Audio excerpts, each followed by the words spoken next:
Hi friends, நம்ம இன்றைக்கி சூப்பரான டேஸ்டியான ஒரு மார்னிங் பிரேக்ஃபாஸ்ட் தான் பார்க்க போகிறோம். கோழி பணியாரம்.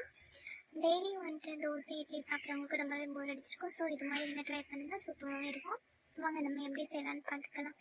மார்னிங் பிரேக்ஃபாஸ்ட் ஸ்கிப் பண்ணுறவங்க கூட இதை சாப்பிடுவாங்க. ஸோ ஈஸியாகவே செய்யலாம். வாங்க நம்ம எப்படி செய்யலான்னு பார்த்துக்கலாம். அதுக்கு தேவையான பொருள் பார்த்திங்கன்னா பச்சை மிளகாய், வெங்காயம். ஃபஸ்ட் நம்ம அதை கட் பண்ணி எடுத்துக்கலாம். கட் பண்ணிவிட்டு ஒரு பேனில் ஆயில் அப்ளை பண்ணிக்கலாம். ஆயில் அப்ளை பண்ணிவிட்டு கடுகு, கருவேப்பிலை சேர்த்துக்கலாம். அதுக்கப்புறமா நம்ம கட் பண்ணி வச்சுருக்க ஆனியன் அண்ட் பச்சை மிளகாய் ஆட் பண்ணிக்கோங்க. குவான்டிட்டி உங்களுக்கு நீங்கள் எவ்வளோ மாவு வச்சுருக்கீங்களோ அவ்வளோ குவான்டிட்டிக்கு நீங்கள் ஆட் பண்ணிக்கோங்க. நல்லாவே வதக்கி விட்டுக்கலாம். அதுக்கப்புறமா ஒரு பிஞ்ச் மஞ்சள் பொடி சேர்த்துக்கோங்க.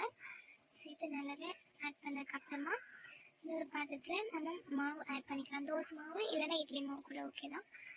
ஆட் பண்ணிவிட்டு அதுக்கு தேவையான அளவு உப்பு சேர்த்துக்கோங்க. நான் சேர்த்துக்கிட்டேன்.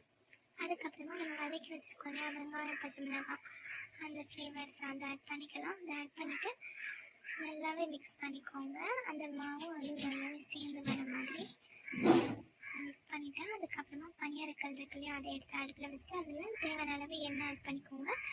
நான் என்ன ஆட் பண்ணியிருக்கேன், நீங்கள் நெய் வேணும்னா கூட ஆட் பண்ணிக்கலாம். ஃப்ளேவர் சூப்பராகவே இருக்கும். ஒரு 5 மினிட்ஸ் குக் ஆனதுக்கப்புறம் ஒரு ஸ்பூன் வச்சு நீங்கள் திருப்பி போட்டுக்கோங்க. திருப்பி போட்டேன். சூப்பராகவே வந்து நல்லா வந்துடுச்சு. இதை ஒரு தனியாக ஒரு பாத்திரத்துக்கு நான் ட்ரான்ஸ்ஃபர் பண்ணிக்கிறேன். அவ்வளோதாங்க, ஈஸியான கோழி பணியாரம் ரெடி ஆகிடுச்சு. நீங்களும் செஞ்சு பாருங்கள், எப்படி இருக்குன்னு கமெண்ட் பண்ணுங்கள்.